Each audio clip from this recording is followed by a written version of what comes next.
Mark Andrews had been sitting in that plastic hospital chair for 3 hours, watching his 7-year-old daughter Lily flip through the same tattered magazine for the dozenth time.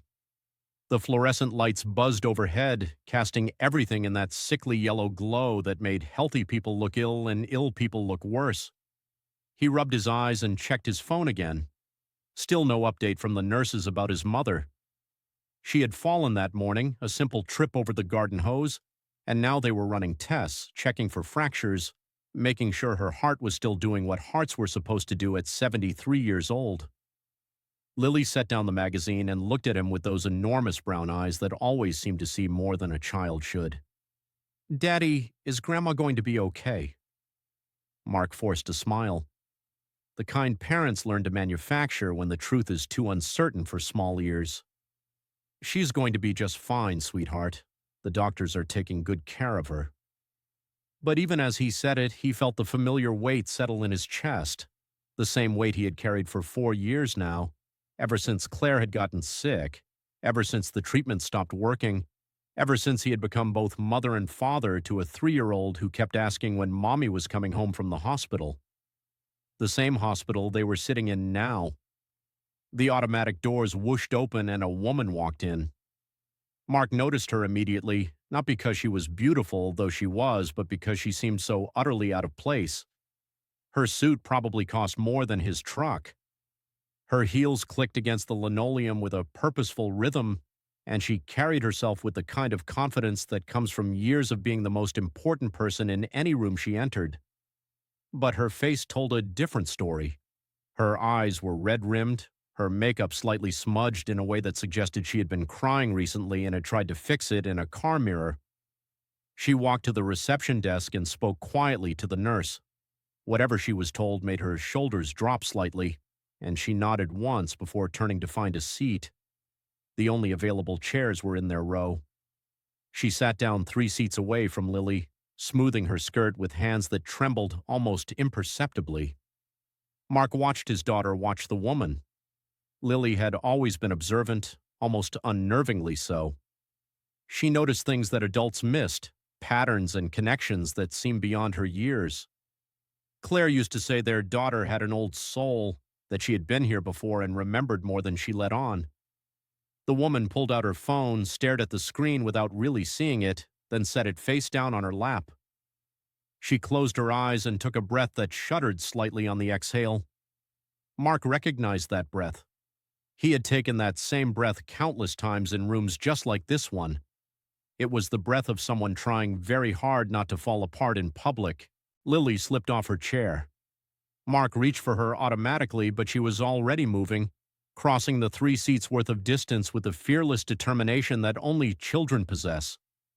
Before he could call her back, before he could apologize to the stranger for his daughter's intrusion, Lily did something that stopped his heart.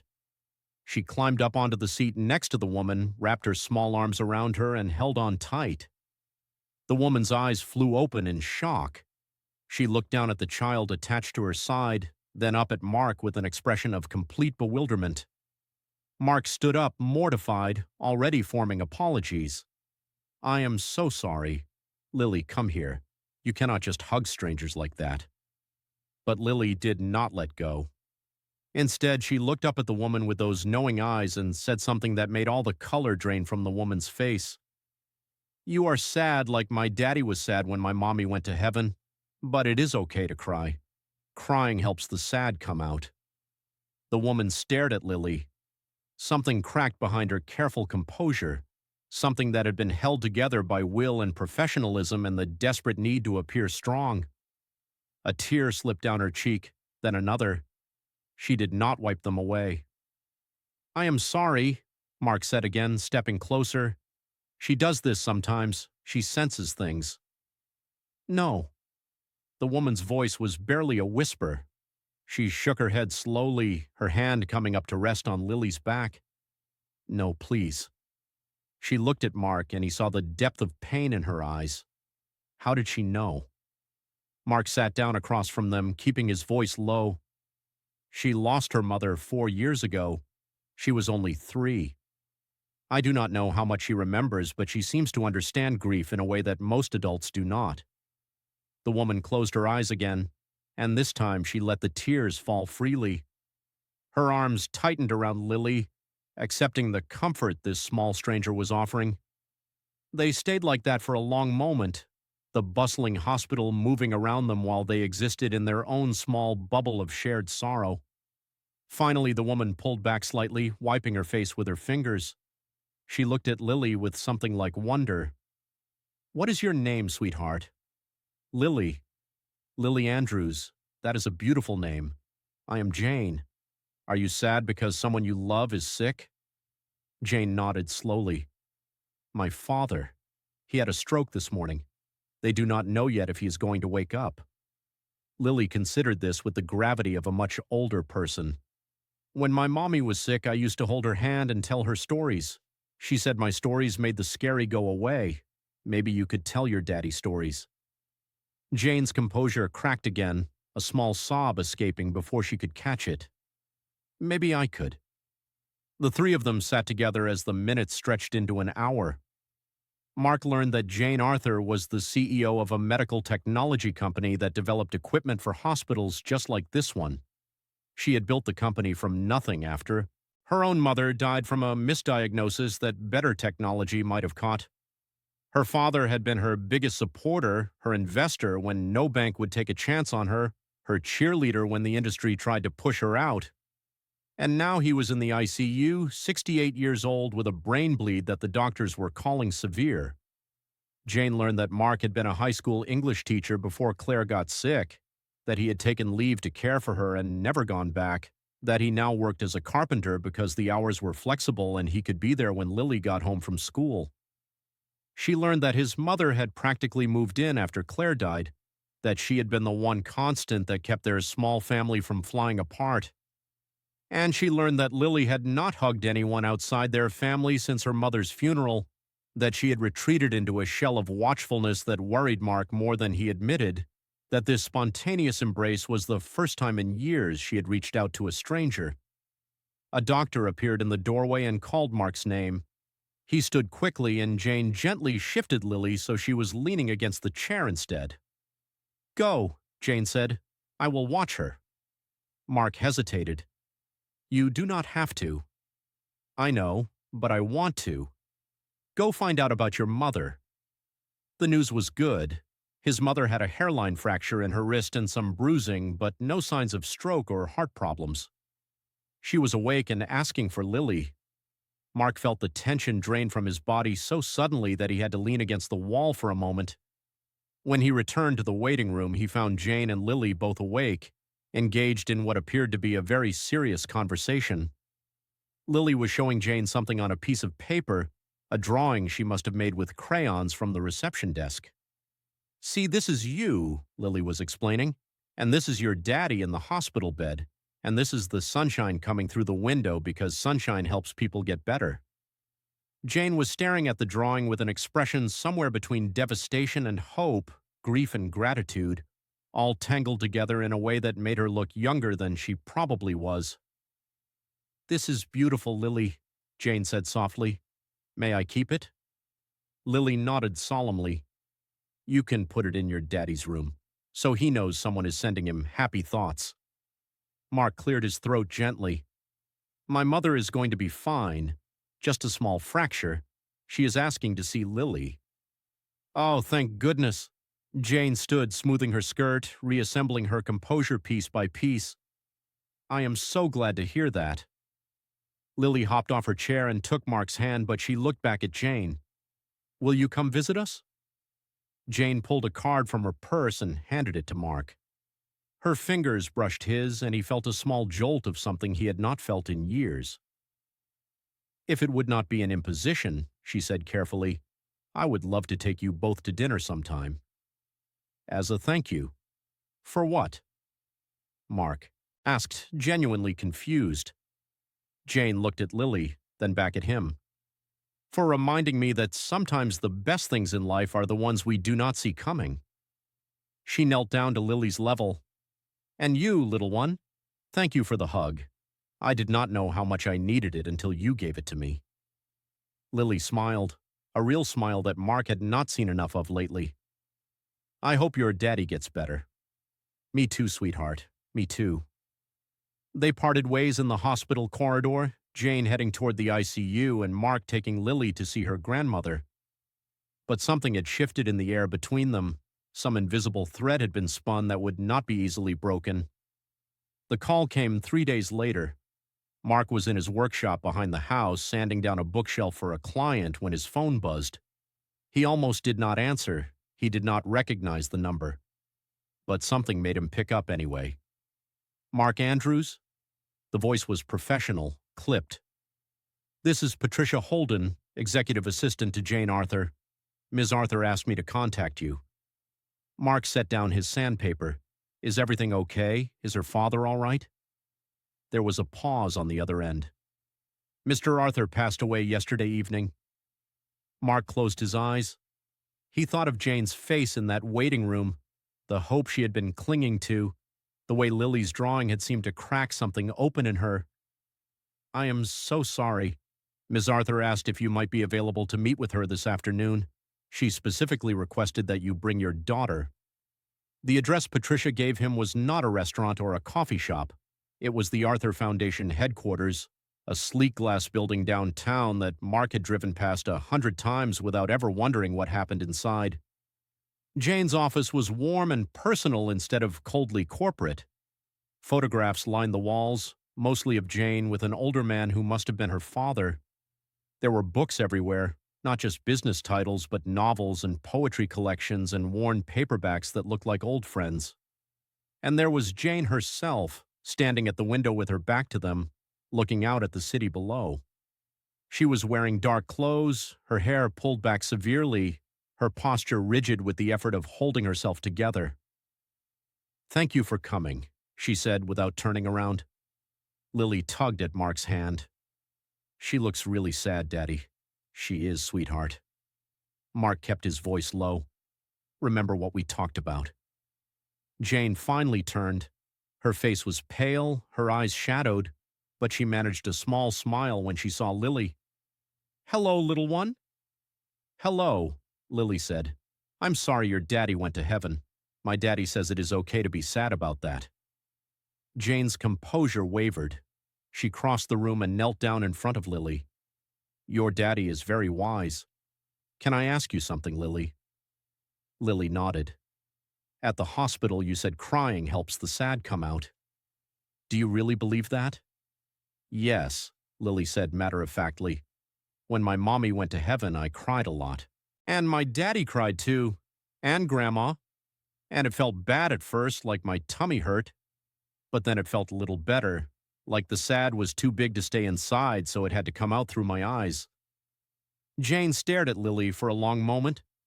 Then she did something that surprised Mark more than anything else that had happened in this strange week. She sat down on the floor right there in her expensive office, pulled her knees to her chest and began to cry. Not the controlled tears she had shed in the hospital. These were deep, racking sobs that shook her entire body, the kind of crying that comes from a grief too long contained. Lily looked at Mark. He gave her a small nod. She walked over to Jane, sat down beside her on the plush carpet, and wrapped her small arms around as much of the woman as she could reach. She did not say anything. She just held on. Mark watched as his 7-year-old daughter comforted this powerful woman who had probably not allowed herself to be truly vulnerable in years. He thought about Claire, about how she used to say that Lily was special, that she had been given a gift for understanding people. He had thought it was just a mother's pride. Maybe it was more than that. After several minutes, Jane's sobs subsided. She lifted her head and looked at Lily with something like wonder. "I needed that," she said hoarsely. "I have been trying so hard to be strong, to handle everything, to not fall apart." "You do not have to be strong all the time," Lily said with the simple certainty of childhood. "That is too hard. Sometimes you can be sad and let other people help you." Jane looked up at Mark, and you saw it in her eyes the moment she decided to let them in. "I asked you here for a reason," Jane said, her voice steadier now, beyond just needing to see Lily again. She reached for a folder on her desk. My father used to say that the most valuable things in life cannot be bought. I always thought I understood what he meant, but I did not really. Not until a 7-year-old stranger showed me more compassion in 5 minutes than I have shown myself in years. She opened the folder and pulled out a document. Mark, my father had been talking for months about starting a foundation focused on families who are struggling after loss, parents raising children alone, people who fall through the cracks of the system. I want to honor his vision, but I realized I do not know how. I have spent my whole career in boardrooms. I do not know what it actually looks like to struggle. To lose a spouse and figure out how to keep going, to raise a child alone while trying to keep food on the table and hope in your heart. Mark looked at the document. It was a proposal for the Arthur Family Foundation, complete with mission statements and budget projections. What exactly are you asking? I am asking if you would help me, not as an employee, as a partner, someone who knows what these families actually need because you have lived it, and I wanted to ask you something else, something more immediate. What is that? I have to plan my father's memorial, and I realize that I do not have anyone I trust to help me. I do not have many friends, it turns out. When you spend your whole life building an empire, you do not always notice that you are building it alone. Mark heard the loneliness in her voice. I am not sure how I can help, he said honestly. I did not know your father. No, Jane agreed, but you know grief. You know how to honor someone you have lost. And she looked at Lily. You know how to help children understand death in a way that does not frighten them.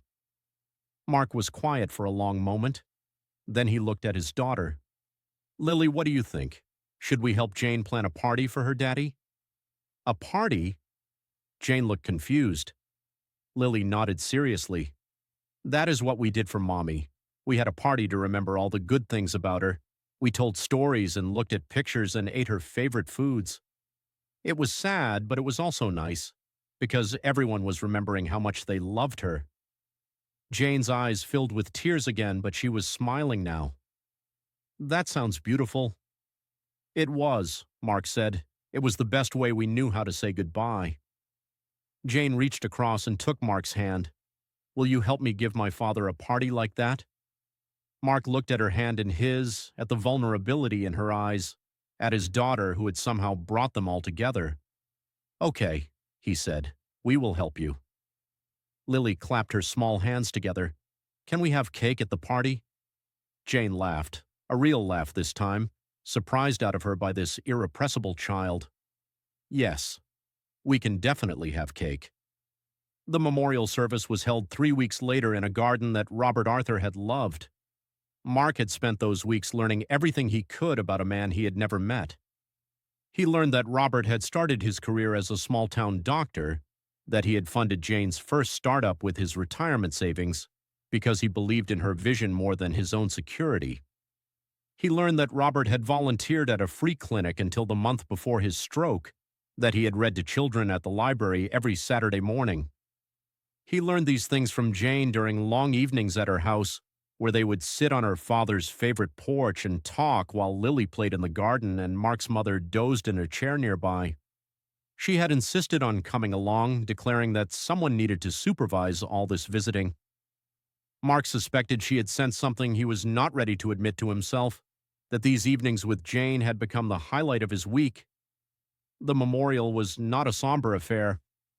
Following Lily's advice, they had made it a celebration.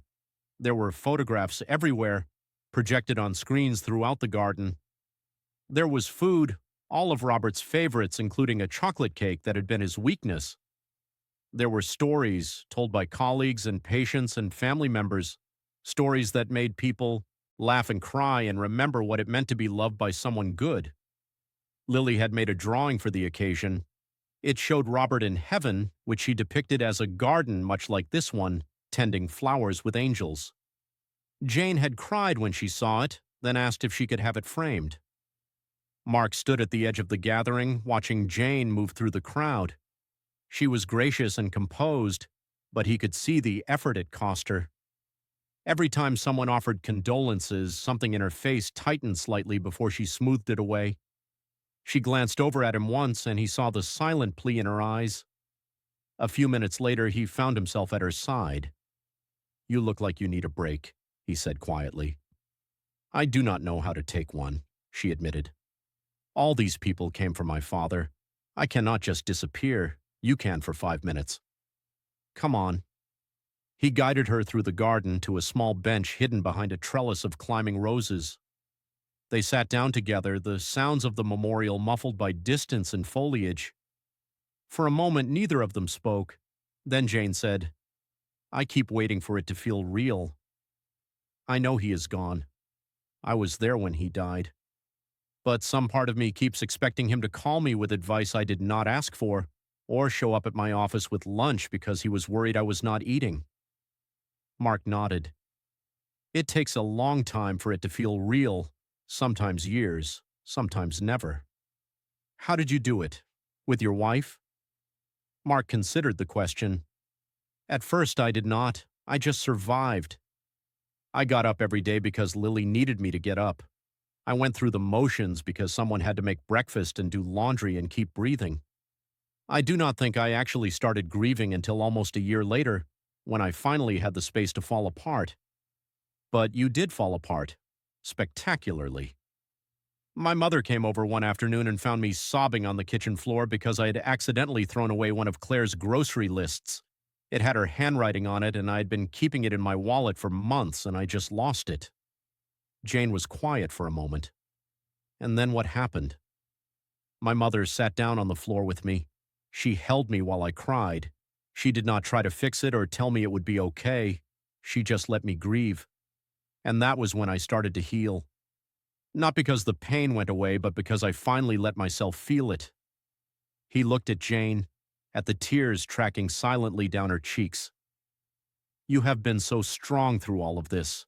Planning the service, handling the company, taking care of everyone else. But Jane, who is taking care of you?" "No one," she whispered. "I do not know how to let anyone. Maybe you could learn." Her hand found his on the bench between them. "Maybe I could." They sat there together as the sun dipped lower in the sky, two people who had found each other in a hospital waiting room and were slowly discovering that sometimes the best things in life are the ones we never see coming. When they finally returned to the memorial, Lily was waiting for them. She took one of Jane's hands and one of Mark's, standing between them like a bridge. "My daddy says healing takes a long time," Lily said, "but you do not have to do it alone. You have us now." Jane looked at Mark over Lily's head. And you saw it in her eyes, the moment she decided to let them in.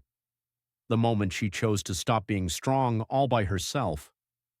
The moment she became theirs and they became hers, not through any grand declaration, but through the simple act of a child claiming her as family. The months that followed were a gradual unfolding. Mark joined Jane's foundation project as a consultant, helping to shape programs that would actually serve families in need. He brought his experience and his perspective, and Jane brought her resources and her reach. Together, they built something neither could have created alone, but the foundation was not the only thing they were building. Jane started coming to dinner at Mark's house every Sunday. She would arrive with wine for the adults and small gifts for Lily, books mostly because she had learned that Lily devoured stories the way other children devoured candy. She would sit at their modest table and eat Mark's mother's cooking and listen to Lily's elaborate accounts of her week at school, and something in her face would soften in a way that made Mark's heart ache. Lily adored her. That was clear from the start. She would crawl into Jane's lap during movie nights, would ask for Jane specifically when she had a bad dream, would draw pictures of their family that now included a fourth figure, tall and elegant with yellow hair. Mark noticed when the drawings changed. He noticed, and he said nothing. He was still learning to trust this fragile thing growing between them. One evening in late spring, after Lily had gone to bed and Mark's mother had tactfully retreated to her room, Jane and Mark sat together on the back porch. The night was warm and soft, full of cricket song and the distant bark of a neighbor's dog.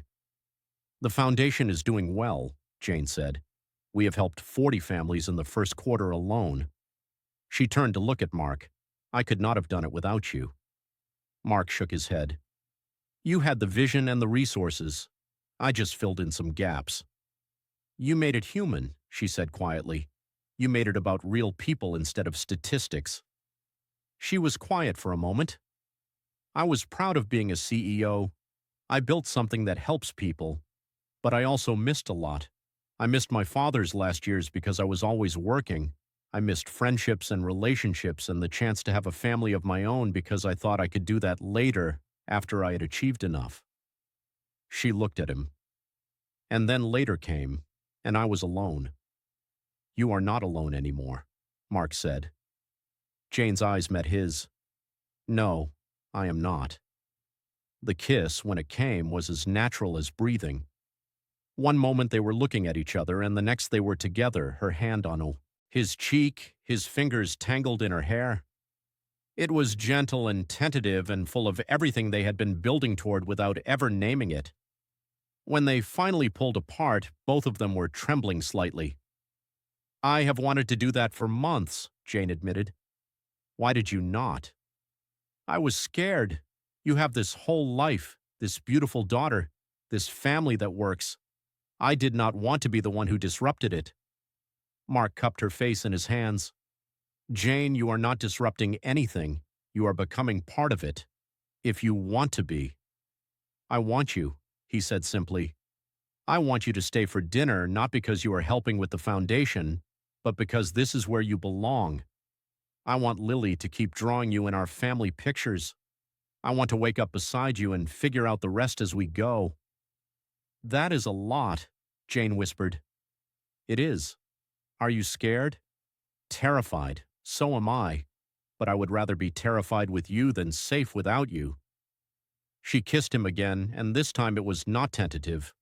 It was a declaration, a promise, a step into the unknown with their hands clasped tight. They did not hear the back door open. They did not notice the small figure in pajamas watching them from the threshold. But they noticed when Lily let out a squeal of delight and launched herself off the porch toward them. I knew it, Lily shouted, wrapping her arms around both of them at once. I knew you were going to love each other. I knew it from the very first day. Mark laughed, pulling his daughter into the embrace. You knew, did you? Lily nodded emphatically. That is why I hugged Jane at the hospital, not just because she was sad, because I could tell she was supposed to be with us. She just did not know it yet. Jane looked at this remarkable child, tears streaming down her face. You are something else, Lily Andrews. Lily grinned. I know. Now, does this mean Jane is going to be my new mommy? The question hung in the air. Mark looked at his daughter and told her the truth. I do not know yet, sweetheart. Jane and I are just starting to figure this out, but I know that Jane loves you very much and you love her, and whatever happens, that is not going to change. Lily considered this. Okay, I can wait, but not forever. I want someone to do my hair for school. Daddy is really bad at braids. Jane laughed, reaching out to touch Lily's hair. I would be honored to do your braids, sweetheart, whenever you want. Lily beamed. Can Jane tuck me in tonight? Both of you? They walked inside, Lily between them, each holding one of her hands. It was such a simple moment, the three of them walking together, connected, whole. But it felt like the beginning of everything. A year later, they stood in a garden not unlike the one where they had held Robert's memorial. This time, instead of mourning, they were celebrating. The guests were a mix of Mark's teacher friends from before, Jane's carefully chosen business associates, family members who had flown in from across the country. Mark's mother sat in the front row, dabbing at her eyes with a handkerchief and beaming with pride. But the star of the show was Lily, who had insisted on being the flower girl. She walked down the aisle with exquisite seriousness, scattering petals with the precision of a surgeon, pausing occasionally to smile at guests she recognized. When she reached the front, she took her place between Mark and Jane, exactly where she belonged.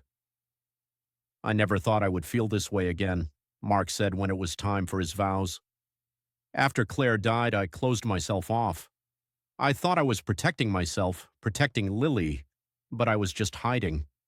And then a 7-year-old girl decided to hug a stranger and everything changed. He looked at Lily. She has a gift for seeing what people need. She saw what you needed that day, but she also saw what I needed. Someone to share this life with. Someone to remind me that love does not diminish when you give it away. It grows. Jane was crying now, not bothering to hide it. My whole life, she said, I thought I had to choose between success and love. I thought I had to do everything alone because that was what strong women did. And then a little girl hugged me in a hospital, and I started to understand that strength is not about doing things alone. It is about letting people help you. It is about being brave enough to need someone. She reached down and took Lily's hand. I did not just fall in love with you, Mark. I fell in love with your family. And this girl, this extraordinary, wise, beautiful girl who saw me when I did not even know I was lost. Lily squeezed her hand. I love you too, Jane. The officiant declared them married. Mark kissed his wife, and Lily cheered, and somewhere in the crowd Mark's mother was sobbing happily into her handkerchief. They turned to face their guests, the three of them together, and Mark felt something settle into place in his chest. Something that had been unsettled for 4 long years. Claire would be happy, he thought. She would be so happy to see Lily loved like this, to see their family growing instead of shrinking, to see joy returning to a house that had known too much sorrow. Later that night, after the reception and the dancing and the cake that Lily had helped choose, the three of them sat together on the porch of their home. Their home, all three of theirs now. I am so happy, Lily said, leaning against Jane's side. I am glad we found you. We are glad too, sweetheart, Jane said, stroking her hair. Mark looked at his wife and his daughter, at the life they had built from the pieces of their broken hearts. He thought about that day in the hospital, about the strange threads of fate that had brought them together, about the power of one small act of kindness to change everything. Daddy, Lily said, tugging at his sleeve, will you tell me a story? What kind of story? The kind where everyone is happy at the end. Mark smiled and pulled his daughter close. Jane leaned into his other side, completing the circle. Okay, he said. Once upon a time, there was a little girl who knew how to see what people really needed. And one day she met a sad woman in a hospital waiting room, and she decided to give her a hug, and that hug changed everything. Lily smiled, her eyes already drooping. I like that story. I know, sweetheart, I know. Above them, the stars came out one by one, and the night settled soft and warm around their little family. A family made not by blood, but by choice, by hugs given freely, by hearts brave enough to love again, by the simple, radical act of showing up for each other day after day, through grief and joy and everything in between.